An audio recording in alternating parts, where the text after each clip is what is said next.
Today, I'm going to beat Pokemon Yellow with only a Pumpkaboo. I think this is going to be really fun. It is a unique Pokemon, and I have backported its signature move, Trick or Treat. If you're unfamiliar with how this move works, I'm going to explain it. It basically adds the Ghost typing to the opponent's Pokemon. This can come in the addition of the Pokemon having 2 types, meaning some Pokemon will then have 3 types. It was quite tricky to implement this in Generation 1, but Weil helped me out, and we did get it working. You're also going to see this additional 3rd typing over on the right-hand side of the screen on the enemy Pokemon's typing. Now, while this move is cool, Pumpkaboo learns it at level 6, so I don't have it available in the first battle against the rival's Eevee. In this case, I have Lick and Confuse Ray my starting moves. With them both being Ghost type moves, I can't use Lick to deal direct damage. Instead, I have to rely on Confuse Ray for the Eevee to deal self-inflicted damage to knock itself out. The fight takes a long time, but eventually Pumpkaboo does pull through with a victory. I'm going to use this move for the first time against the first bug catcher inside of Viridian Forest. You can see here, whenever I use it, it adds the Ghost typing to Caterpie. This allows Lick to deal super effective damage so that it does more per turn. Since Pumpkaboo isn't dealing that much each hit, I think that this is worth at least 1 turn of setup before starting to use the Ghost type move to deal damage. I'm going to battle one more bug catcher, this guy with 2 Metapod and 1 Caterpie. After that, I'll just do the mandatory bug catcher and head into Pewter City. While I do all that, let's talk about Pumpkaboo and everything I did to backport it into Pokemon Yellow. For base stats, things were a little bit tricky for me because there are 4 different forms for Pumpkaboo: small size, average size, large size, and super size. Quickly glancing through these stats, it becomes obvious the attack, defense, special attack, and special defense don't change, but the HP and the speed do. Smaller versions are faster, while larger versions are slower, but they have more HP. In Pokemon Yellow, it tends to be the case that speed is very important throughout the mid-game, so I'm going to be using a small-sized Pumpkaboo today. That gives it 44 HP, 56 speed, 66 attack, 70 defense, and 55 special. I chose to go with the higher special defense here rather than the lower special attack, just because in Generation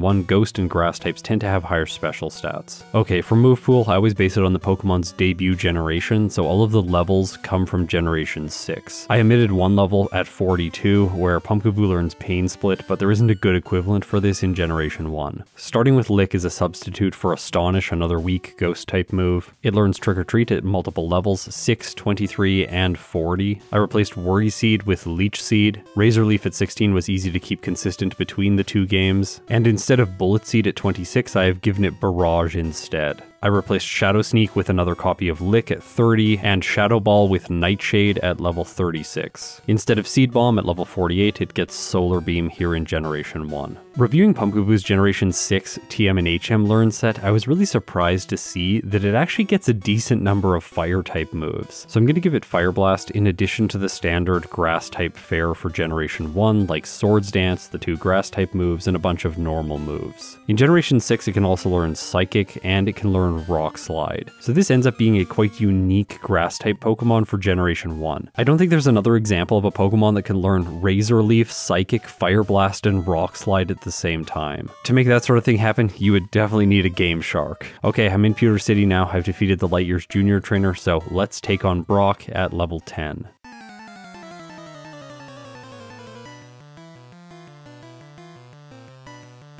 I figured this fight was going to be possible because I can use Trick or Treat to turn Geodude into a Ghost type so that I can hit it with Lick. I also don't need to be worried about playing defensively here because Geodude's only damage dealing move is Tackle. That's actually its only move in Generation 1, so it can't even set up its defense to take less damage from Lick every turn. Remember, Ghost type moves deal physical damage in Generation 1. Things get a little bit more complex against the Onix though, because it has Bide, which can reflect damage from Ghost type moves to Ghost type Pokemon, even though Bide is technically a normal type move. However, I have a really convenient way of playing around this. I can just use Pumpkaboo's status moves. So Trick or Treat will turn it into a Ghost type just in case I ever need to attack with Lick. Then I can set up Leech Seed to slowly sap its health, and I can also use Confuse Ray to hopefully have Onix hit itself in Confusion. Just so you're aware, if it starts using Bide and then hits itself in Confusion, it will cancel Bide, never dealing any damage back. With Pumpkaboo being slower than Onix, I really didn't want to attack in with Lick prematurely and take a bunch of damage from a random Bide, so instead I just used the status condition strategy and slowly sap Brock away until his ace faints. And with that, I have earned myself the first badge and a 12.5% boost to my attack stat. Trick or Treat continues to be really fun on the next route, although I do have to rely on Leech Seed and Confuse Ray to knock out Pokemon like Youngster Ben's Rattata. Now, Pumpkaboo is the first stage Pokemon that I have backported into Pokemon Yellow and done a run with, so I wasn't feeling overconfident here, and I wanted to do some additional training inside of Mount Moon so that I'm not too underleveled by the end of the game. Also, training now makes sense because just around the corner at level 16, I can learn Razor Leaf, which I put in the place of Leech Seed. This lets me stomp through the Hiker for additional experience before the 2 mandatory trainers at the end of the cave. Of course, I should tell you I pick up the Dome Fossil. This is the Halloween-themed fossil. Kabutops always just felt far scarier than Omastar. Like, Omastar is way too happy for Halloween. Okay, Jesse and James have poison types, and here I need to let you know how good Razor Leaf is. So, in Generation 1, critical hit rates are determined by the Pokemon's base speed. With a higher base speed and a small-sized Pumpkaboo, I have an 87.5% chance to crit every time I use this Grass-type move. It might not be a guarantee, but it is still frequent enough to do massive damage even when the move is resisted. Okay, so with them defeated, let's head into Cerulean City, and I think here the option is clear. I should be facing Misty first. I can clear out the trainers inside of her gym, gaining a little bit of extra experience, and then go up against the Water-type specialist, and I assume this is going to be very straightforward.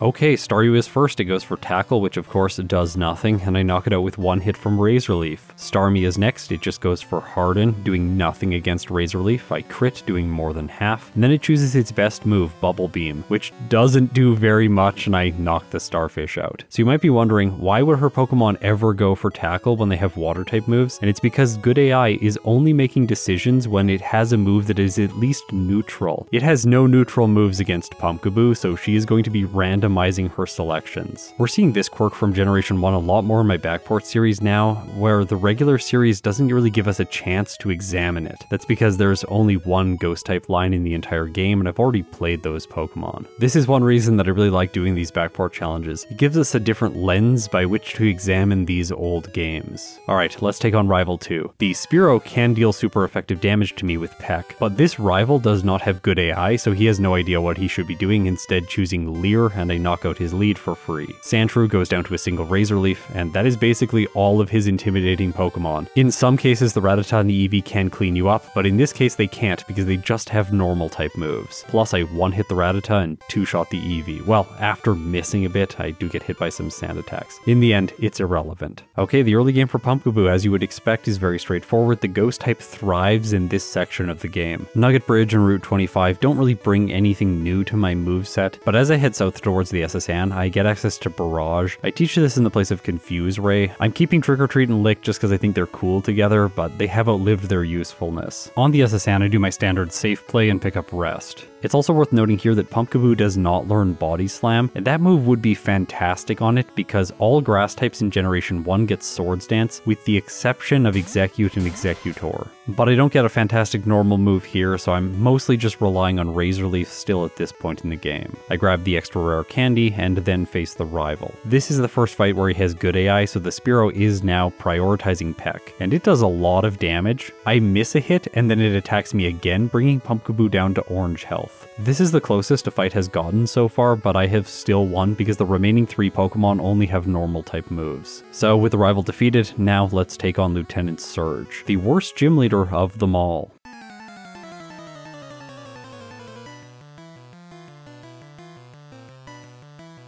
He's got a Raichu. It might be fast, but he just uses an X speed on it right away, making it even faster. Razor Leaf gets a critical hit, doing about a third. Raichu tries Mega Kick, which is obviously a terrible idea against a Ghost type. My next Razor Leaf crits again, bringing it down to orange health, and then Surge uses Mega Punch. This was an absolutely amazing display of skill from him. Well done, Surge. My final Razor Leaf crits, and his Raichu faints. Okay, I'm just going to take the time here to say that in a lot of videos, I always mention the fact that Surge would be much better if he had good AI. Imagine him against a water type just spamming Thunderbolt the entire time. Or for example, if I was doing a Zubat playthrough, what if he just chose Thunderbolt? That would be terrifying. But in this case with Pumpkaboo, if he had good AI, the exact same thing would have happened. Because like I said against Misty, all of Surge's moves are either not very effective or they do no damage at all, meaning his AI views them all as the same and he'll just randomize between them. Surge, the trainer that there is genuine genuinely nothing we could have done to make him better in this game. Well, unless we gave his Raichu like Lick or something, we would need to give it a move that is super effective against Pumpkaboo, and doing that would make absolutely no sense. Okay, so the next section of the game, usually it's a little bit sketchy, and here it is because we have to face the Wrapping Lass and we don't have a way to knock out her Oddish in a single hit. That means Pumpkaboo gets hit by Stun Spore. Now, the typical strategy that she has is that her next Bellsprout is then going to spam Wrap, wasting your time and slowly chipping away at you. But in this case, it only does the first thing. Yes, Wrap plays the animation, saying that it trapped my Pokemon, but it can't do damage because it's a normal type move. So while this fight is going to take a really long time and just in general be quite frustrating, there is no way for Pumpkaboo to lose. Unless the second Oddish like somehow used Absorb a million times against us, but of course that doesn't happen. We are not going to cut to Rock Tunnel now. This is so rare, by the way. Typically, right from the Wrapping Lass, we go to the Pokemaniac, and then we go either to the Self-Destructing Hiker or the Status Condition Junior Trainer, one of those people. But in this case, we are going to go to the next Bug Catcher on the same route. I don't have an official name for this guy on the channel, but I like to think of him as the Bug Catcher that's trying to prove himself because he is never a threat. His team consists of a Caterpie, a Weedle, and a Venonat, all Pokemon that are just trash at this point in the game. For a long time behind the scenes, I have been hypothesizing about the day that he will cause a problem for a Pokemon in one of these solo runs. What would possibly have to go wrong for that to be the case? Well, here's what has to happen. Against the Venonat, I need just barely not enough damage to knock it out in a single hit or in 2 hits. That allows it to use Supersonic, confusing my Pokemon. And then if the status condition can come through for him, my Pokemon will knock itself out. I think this is basically the only way that he wins, and as you can see here, he gets very hopeful because I hit myself multiple times and Pumpkaboo falls to 5 hit points. If I hit myself one more time, I am going to lose. Luckily for me, Pumpkaboo doesn't. It strikes with Razor Leaf and the Venonat faints. Still, the Bug Catcher has not proven himself, but at least he did make it into this video. That's an upgrade at very least. Inside of Rock Tunnel, the trainers here are quite simple. The Pokemaniac, I am super effective against both of his Pokemon. The Status Condition Junior Trainer is annoying with Paralysis, but the Self-Destructing Hiker is completely easy to sweep. With Rock Tunnel cleared, I'm ready to head into what I consider to be the mid-game of Pokemon Yellow. But just before I get to Celadon City, I do have to make a choice between battling this Gambler or the person just above him. Typically, I consider the Gambler mandatory and battle him in every playthrough, but with Pumpkaboo, I think it's better to battle her instead. He has 2 fire types, and she has 2 normal types. In most cases, I try to avoid her because she has 2 Clefairy which know Sing and can waste a lot of time because of Generation 1 sleep mechanics. I thought that Razor Leaf was going to one-hit both of her Pokemon, but it just barely doesn't. Luckily, I don't get put to sleep, so no time wasted, let's head into Celadon City. I'm using a first stage Pokemon, so the safest play is to explore the hideout to grab an extra rare candy. Plus, all the money in here is going to give me extra vitamins. In the department store, I pick up the Rock Slide TM, which is going to be a very useful move for Pumpkaboo, and then I purchase myself 4 Carbos to improve my speed stat. The next destination is Saffron City to grab the TM for Psychic. I teach it in the place of Trick or Treat, and then I put Rock Slide in the place of Barrage. My new moveset is extremely unique: Razor Leaf, Psychic, Lick, and Rock Slide, and it's also a little bit wonky because Razor Leaf and Psychic seem like the better moves to be using, but Rock Slide is actually going to deal more damage because Pumpkaboo has much more attack. Still, with Rock Slide, I'm not able to one-hit the rival's Fearow, and it uses Mirror Move, doing a lot of damage, bringing me to orange health before I take it down. Razor Leaf doesn't one-shot the Magnemite that follows. This fight is kind of a slog as a result. Luckily, both the Shelter and the Sandshrew do fall to a single hit, leaving only his Eevee, which takes 2 turns. Having Psychic available to me gives me an option for the Chandler's Ghastly. Luckily, this special move is doing enough damage to knock out the ghosts in a single hit. Further up the tower, the single Ghastly are not going down in a single turn because they're a slightly higher level. That said, they're never as threatening because there aren't 2 of them to get through on a single team, and I can heal after each one individually. Pumpkaboo crushes Jesse and James as you would expect, and now I have access to Cycling Road. Whenever I have a Pokemon that has a flying type move, a ground type move, or a psychic type move, this is a fantastic place to train because poison types and fighting types are plentiful. Today I battle all of the people that have high experience yields, and this gives Pumpkaboo the option to learn Nightshade, which I do put in the place of Lick, but I'm not going to use it throughout this playthrough. It's just not powerful enough at this stage of the game. The Safari Zone gives me access to a Carbos and a Protein, and then I head back to Celadon City to take on Erica.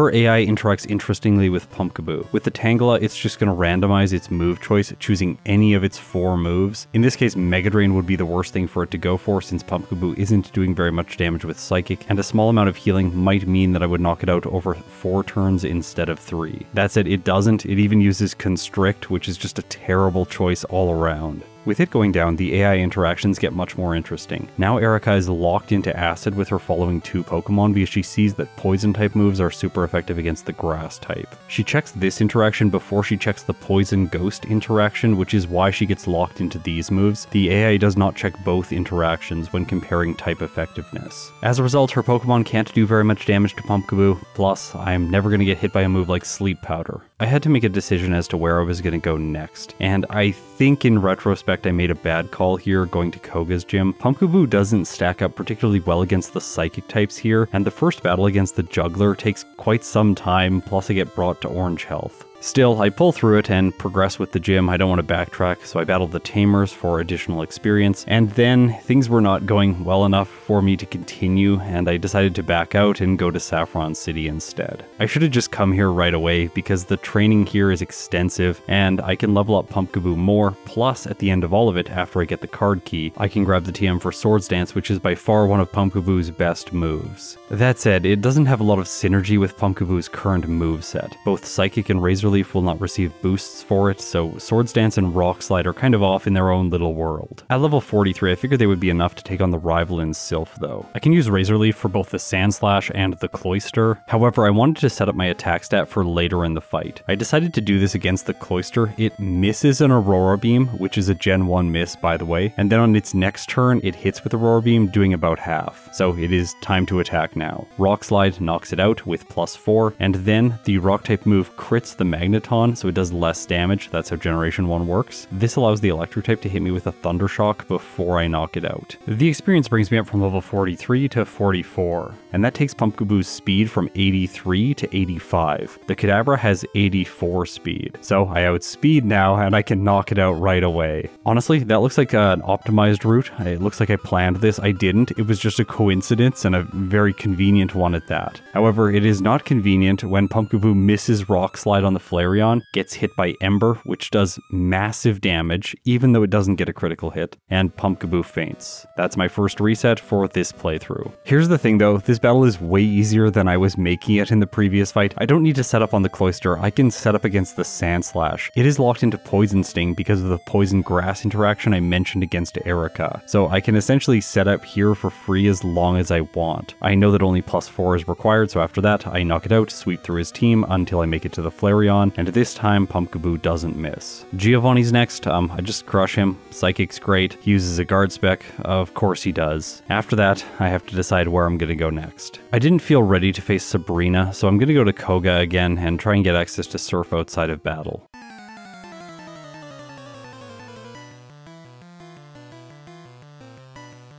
The question is, should I use Psychic or should I use Rock Slide? I think in this case, Rock Slide is the far better choice. The Venonats are going to be stuck using Toxic until they poison me. The first one misses, not once, but twice with the status move, giving me 2 turns of free setup with Swords Dance. I didn't want to push my luck here, so I just went with Rock Slide on the next turn and knock out the first Venonat for free. And the following 2 are exactly the same, so now let's take on his ace, Venomoth. Of course, this thing is a terrifying Dark type, so I need to be concerned. But like I said with the Venonats, it's also locked into Toxic, so that has to be its first turn. However, Pumpkaboo misses. I take a little bit of damage from Poison, and then the Venomoth starts spamming Leech Life, which just isn't doing very much, even when it gets a critical hit. So I've won this. As long as Rock Slide finally hits, it misses again on the second turn, Venomoth gets another Leech Life in, and the Toxic counter is stacking up. By the way, it also got a second critical hit with Leech Life. Luckily this time Rock Slide comes through, hitting, and with that Koga's ace goes down. Coming up next is one of the most terrifying trainers in all of Pokemon Yellow. It's Blaine. He got a major upgrade after Red and Blue. He no longer spams Super Potions at full health, and his team is much better in this game than it is in the previous games. For most Pokemon, he's going to be at least a gamble, so I do a little bit of additional training heading south towards Cinnabar Island.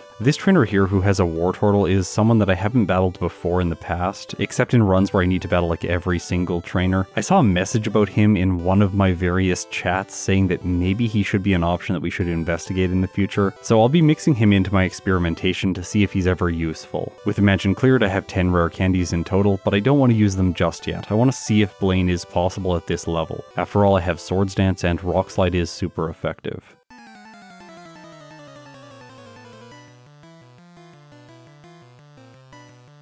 The strategy here is simple. Pray that the Ninetales doesn't use Flamethrower. If it does, it'll deal massive damage and I'm probably going to lose. I also don't want it to use Confuse Ray, which is exactly what it does on the second turn. Pumpkaboo hits itself, Flamethrower gets chosen, and that's that. I get a reset. Okay, instead of trying that again, I'm going to battle 2 trainers in the gym to level up to 48 before I try Blaine again. This is over a damage rounding threshold. Potentially I could have used my rare candies here to go up to level 58 before trying again, but that felt a little bit too risky for me using a first stage Pokemon. I would like to delay them until at least before Lorelei. This time I'm able to get set up with Swords Dance just once and then knock the Ninetales out, not getting hit by Flamethrower or Confuse Ray. Rapidash goes down to a single hit from Rock Slide, and then Blaine sends in Arcanine. Okay, so Pumpkaboo misses, which is really unfortunate. However, Blaine's AI also misses, choosing Takedown, doing nothing to Pumpkaboo. He does not have good AI, by the way, he's just randomly choosing moves, so this is not some AI quirk that I can exploit. Then he chooses Fire Blast, this does massive damage, and with a critical hit, Pumpkaboo faints for a second time. I come back in, get one hit by the Ninetales' Flamethrower, but in the following battle, after knocking it out, I choose one turn of setup against the Rapidash. I can do this essentially because its only fire type move is Fire Spin, which is honestly just trash. Then I'll have more damage for the Arcanine when it comes in. This time, Rock Slide comes through for me, not missing, and it knocks his ace out. Okay, Blaine's defeated, there's only 2 more gym leaders left. The first of them is Sabrina. I'm glad I left her until after Blaine because now I have a special boost, plus I have my speed boost, and with the levels from the Cinnabar region of the game, I am now outspeeding the Abra so I can one-shot with Rock Slide. Since the Kadabra can do multiple things, I choose to set up Swords Dance against it, and then use Rock Slide to knock out her final 2 Pokemon. With 2 badge boosts, one from Swords Dance and one from a special drop from Kadabra's Psychic, Pumpkaboo is speed tying her Alakazam. I get unlucky here in 2 ways. Number 1, she wins the tie, and number 2, she chooses her most powerful move, Psychic, and Pumpkaboo faints. Alright, so I get a little bit unlucky there, and I also get unlucky in the next battle with Rock Slide missing so that Pumpkaboo gets hit by Flash. This spirals out of control. I get hit by Flash 2 times, actually 3 times. I chose to set up Swords Dance here because the battle's already going badly. I'm gonna need to chance things from here. And in the end, it doesn't work out for me. Alakazam hits and crits with Psychic, knocking Pumpkaboo out. Honestly, sort of a rough Sabrina. She's one of those trainers though that lacks good AI, and as a result, her, Surge, and Blaine tend to be challenging in some situations when they're choosing the correct moves, but they can also just do random stuff like spam Reflect over and over again, or she can do 1 damage with Psywave on every single turn. The strategy that seems to make the most sense here is knock the Abra out right away, set up twice on the Kadabra to speed tie the Alakazam, win the speed tie, and knock it out with Rock Slide. Turns out though, my Pumpkaboo just doesn't want to move first against the Alakazam. It sets up Reflect, blocking my Rock Slide so I don't get the KO. Then it again wins the speed tie, uses Psychic, and Pumpkaboo faints. Okay, 3 losses to Sabrina with a Ghost type feels really bad. Do remember, in Generation 1, the Ghost type does not do anything to the Psychic type, so maybe this is fitting. In the 4th battle against her, I set up a total of 3 times, ensuring that I will outspeed the Alakazam. Now Rock Slide has enough damage, so at long last I have defeated the Psychic type specialist. Fighting only the 2 mandatory trainers inside of Giovanni's gym gives me enough experience to level up to 50. Because of my type effectiveness, I don't think this battle is going to be hard, so I'm once again going to hold off on using my rare candies.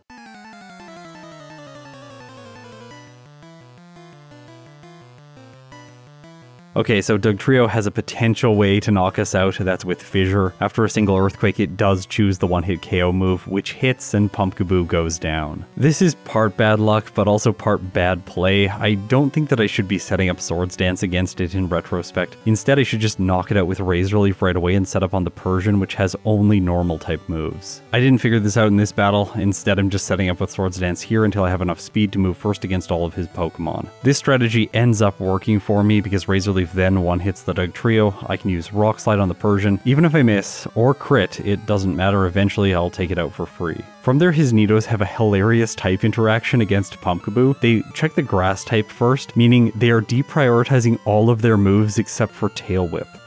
Yeah, they are choosing a normal type move against a ghost type consistently, never going for a move like Earthquake. This makes absolutely no sense. It is hilarious what Generation 1 sometimes comes up with. After knocking both of them out for free, I easily knocked the Rhydon out with a Razor Leaf and earned myself the 8th badge. Okay, rival before the league. This one is fairly straightforward because of the AI interaction I mentioned before. He is locked into Poison Sting, giving me free setup with Swords Dance. Well, as free as it can be when Pumpkaboo gets poisoned first turn. That said, Swords Dance sets me up so quickly that even though I'm taking a 16th in damage every turn from the status condition, and a little bit of chip damage on top of that from Poison Sting, Pumpkaboo is still able to get to +6 and have a decent amount of health left over. From there, Razor Leaf on the Sand Slash and Rock Slide for everything else on his team. Even with the Cloister's massive defense stat, it doesn't survive. Magneton is typically quite durable, but in this case it goes down to a single hit. Kadabra moves first, setting up Reflect, but this doesn't stop it from being taken out, and that leaves only the Flareon, where once again I miss my Rock Slide. The Fire type chooses Fire Spin, which is actually better than Flamethrower here because now it's going to stack up poison damage in combination with hitting multiple turns in a row. Luckily, it only lasts for 2, leaving Pumpkaboo on 14 hit points. Okay, I get to roll again with Rock Slide. Please, please, just don't miss. It doesn't, and with that, I have defeated the rival. Inside of Victory Road, I battled 2 trainers, the Cool Trainer with 3 water types, and the Psychic with, well, 4 psychic types. This gives Pumpkaboo enough experience to go up from level 52 to 54. And then before Lorelei, I'm going to use a total of 9 rare candies to boost me up to level 63. I'm saving a couple so I don't have a mid-battle level up, which will ruin my badge boosts. Okay, now it's time for the Elite Four.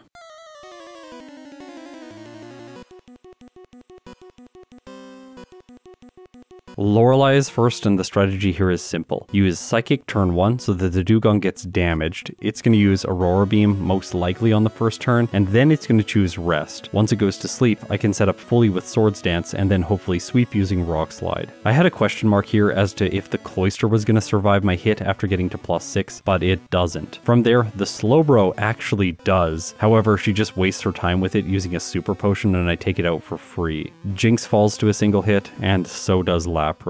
Okay, hiker time.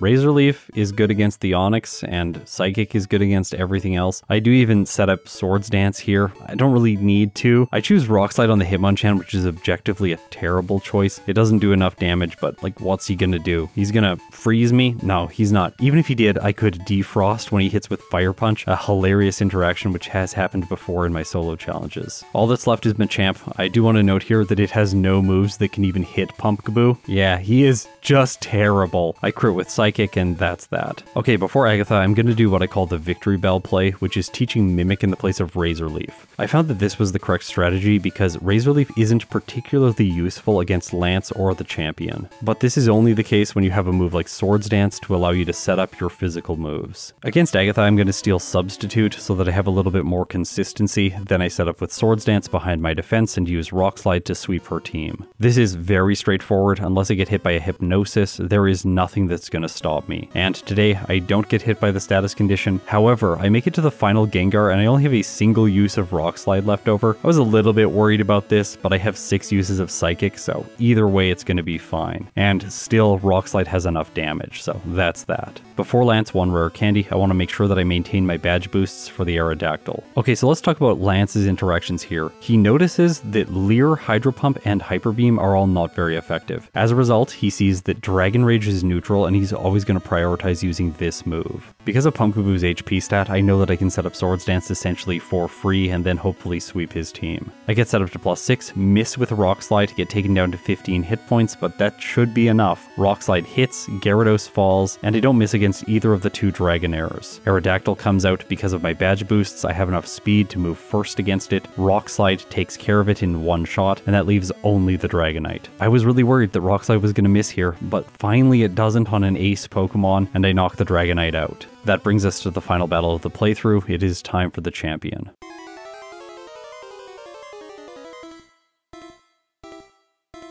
We have relied on this AI interaction so much throughout the playthrough, and here once again it is useful. The Sandslash just spams Poison Sting over and over and over again. As was the case against Rival 6, I do get poisoned early into this battle from the first hit. This is annoying, but it's not the end of the world. I used a rare candy to ensure that I won't level up in the middle of this battle, and since I'm going to maintain my badge boosts, I want to ensure that I'm very consistent against the final Flareon. Missing there with Rock Slide feels unacceptable. So I can use Mimic to steal Earthquake from the Sandslash, and now I'm ready to sweep. Earthquake one-shots his lead, as well as the following Alakazam. Against the Exeggutor, I don't have a great choice. Rock Slide is neutral, with an effective power of 75, and with all of my boosts from Swords Dance, it does enough damage. Magneton falls to a single Earthquake, Cloyster goes down to Rock Slide, and Flareon is no match for Earthquake either. With that, Pumpkaboo clocks in with a final first playthrough time of 1 hour, 3 minutes, and 48 seconds, with 8 resets, 0 blackouts at level 68, with a game time of 4 hours and 1 minute.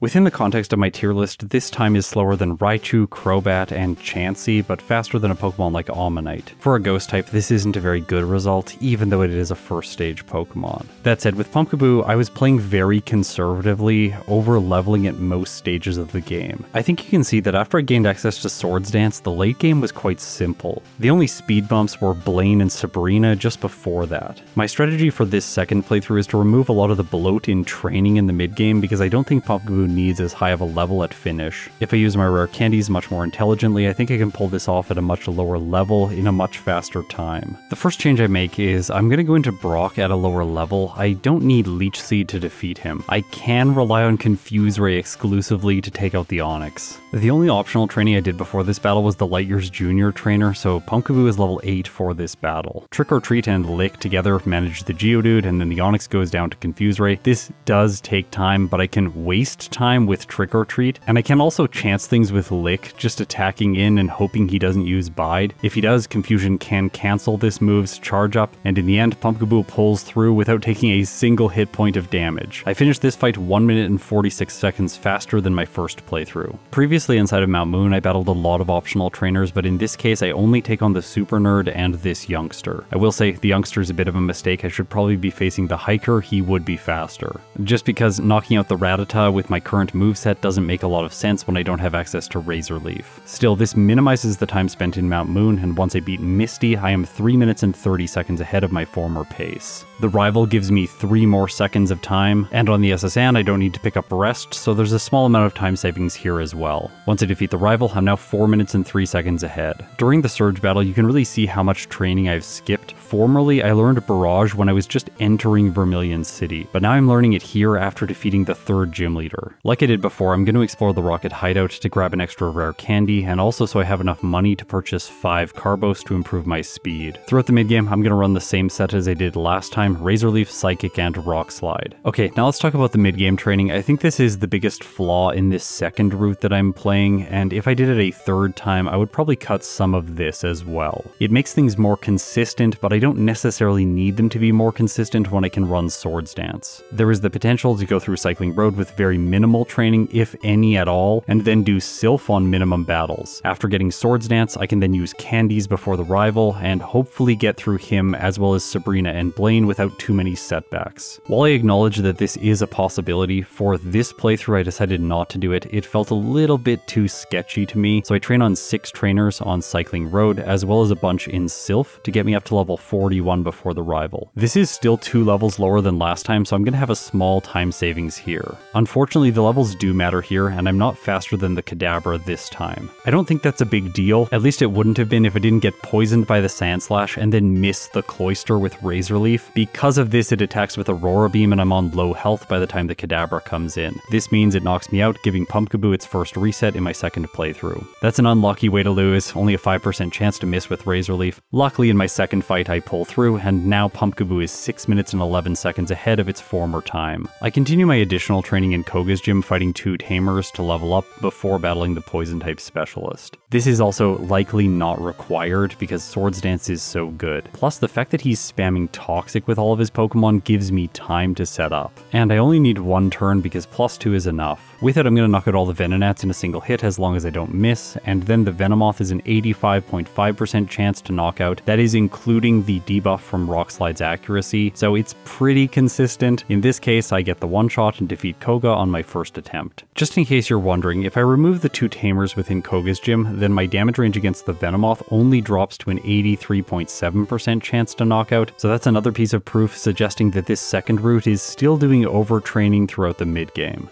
Another small area of time bloat that I do here is going to the power plant to pick up an additional rare candy. Like the training I've mentioned before, I think this can probably be cut from future runs if you want to get a little bit more risky. But I didn't with Pumpkaboo, I just want to do 2 runs and have the second one be a major improvement over my first one. In this case, the major improvement comes from my distribution of rare candies. All of the training I have done up until now got me to level 46 so that I can use 9 to go up to level 55 before facing Blaine. The reason this level makes so much of a difference is that I'm faster than all of Blaine's Pokemon naturally, and after only one Swords Dance I will knock out the Ninetales as well as the Rapidash in a single hit. The Arcanine is still possible to one-hit, I have a 43.2% chance, but I don't want to bank on it. That said, I have a chance of surviving its Flamethrower. The only move that's going to KO me is if it uses Fire Blast. Okay, let's get into the battle. These did not go according to plan. The Ninetales confuses me and knocks me out with Flamethrower. This happens twice in a row, so not a great start. After that, I make it to the Rapidash. I finish my setup here to ensure that I'll one-hit the Arcanine, but then I crit the Arcanine and it takes Pumpkaboo out, giving me a third reset. In the fourth battle, everything finally goes according to plan. I get set up once on the Ninetales, knock it out with Rock Slide, set up additionally on the Rapidash, and then ensure that I have the damage range for the Arcanine. Still, after that bumpy performance against Blaine, I am still 5 minutes and 36 seconds ahead of my former time. That's a nice improvement, provided that Sabrina isn't going to slow me down. Thing is, with these additional rare candies before Blaine, I'm now faster than both the Abra and the Kadabra in this battle, making it slightly more consistent. Plus, it is easier for me to get an outspeed on the Alakazam from setting up with Swords Dance. I can't believe I'm saying this, but things still get really sketchy. I run out of Rock Slide PP, which is objectively just a mistake. Then I have to use Razor Leaf, the Alakazam uses Recover, and it takes Pumpkaboo down to 4 hit points with a Psywave. Luckily, I pull through, hit with one more attack, get a crit, and the Alakazam goes down. I'm now 6 minutes and 52 seconds ahead, although with a little bit of luck against Sabrina, she still was easier than last time though. Against Giovanni, I don't make the mistake I was making last time, which is setting up. I don't need to set up here at all, because I can sweep his team using a combination of Razor Leaf and Psychic. The rival before the league doesn't delay me at all, and I fight only one trainer in Victory Road, the cool trainer with the water types. This levels Pumpkaboo up to level 59 before I fight Lorelei. From here, the remainder of the game plays out the same way it did last time. There isn't really much to talk about. Against Lorelei, I'm just going to bait out the rest on the Dugong set up with Swords Dance and sweep with Rock Slide. Agatha and the trainer before her are easy because I have access to Psychic, which is super effective against their Pokemon, plus Rock Slide is pretty good against Agatha after I set up. Before Lance, I use 2 rare candies, and then I completely crush his team, once again using Rock Slide. This is slightly problematic if I miss, but if I don't, I'm just going to sweep his team, which is what happens here. No resets before the champion. And this battle is so consistent. Mimicking Earthquake with full setup from Swords Dance allows me to sweep through pretty much everything. The Executor does survive a single hit from Rock Slide. I'm a lower level this time, but overall, it's not a problem because that thing's not a threat. It has no moves that can damage Pumpkaboo, and because of my grass type, it's never going to choose Leech Seed. From there, I crush the Magneton, the Cloyster, and the Flareon, and clock in with my second playthrough time of 55 minutes and 1 second, with 4 resets, 0 blackouts at level 65, with a game time of 3 hours and 32 minutes. This is 8 minutes and 47 seconds faster than my first playthrough. Now I'm going to battle the special Professor Oak battle. While I do that, I want to reflect on this second playthrough. I think that everyone should be aware that I have played way too conservatively with Pumpkaboo. I could be pushing for a much better time, and someone else in the community actually got a 53-minute time with Pumpkaboo. It was Zealous Pawn. By the way, this was played also as one of my community events behind the scenes. If you're interested in participating in those, sign up on Patreon or through the join button here on YouTube.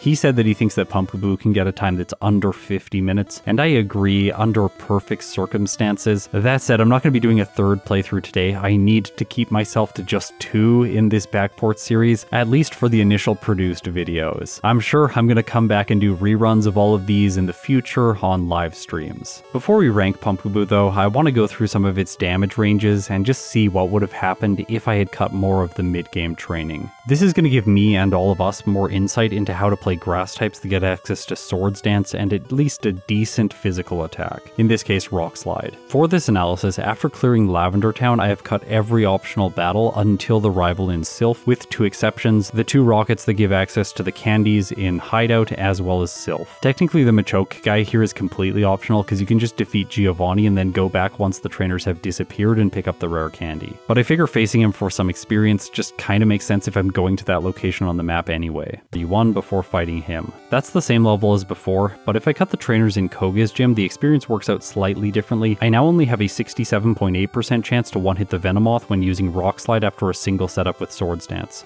However, doing things this way means that I have to face Blaine with a level 45 Pumpkaboo. 2 turns with Swords Dance now gives me an 80% chance on Ninetales and Rapidash and a 43.2% chance on Arcanine. You might think 3 turns would improve my odds, they don't really, only against the Arcanine, because Pumpkaboo is going to fail to get the damage ranges required if it gets critical hits in this battle. Out of everything, this is the fight that is most risky because I can luck through Sabrina, who's next. 3 turns of Swords Dance give me outspeeds on all of her Pokemon and good damage ranges against them as well. And from there, things just get much easier. Full setup on Lorelei gives good ranges, 80% on all the Pokemon, and some are even higher like the Jinx. In order to outspeed Lance's Aerodactyl, I need to use 4 rare candies before him. This way I can be level 58 and outspeed the Aerodactyl once I've fully set up with Swords Dance. If I want to grab the Power Plant rare candy, this leaves 1 for the champion so that Pumpkaboo can be level 60 for this fight, and yeah, he's just going to be easy like I showed before. Even at the lower level, after setting up with Swords Dance, I still have confident ranges against all of his Pokemon. So yeah, grass types in Generation 1, they're really good. With its performance today and its second run, Pumpkaboo earned itself a placement in the D tier just behind Kadabra and ahead of Bellsprout. That said, like Zealous Pawn, I think this thing can get a time under 50 minutes, which would eventually put it faster than Bulbasaur's current time of 50 minutes and 16 seconds. If you think I should rerun Pumpkaboo, let me know in the comments, and maybe sometime throughout this month, if I'm feeling ahead with production, I will do an extra stream with it to try and get a better time. Now, if you've made it this far, I will see you in tomorrow's video, which is going to be another Pokemon Yellow backport.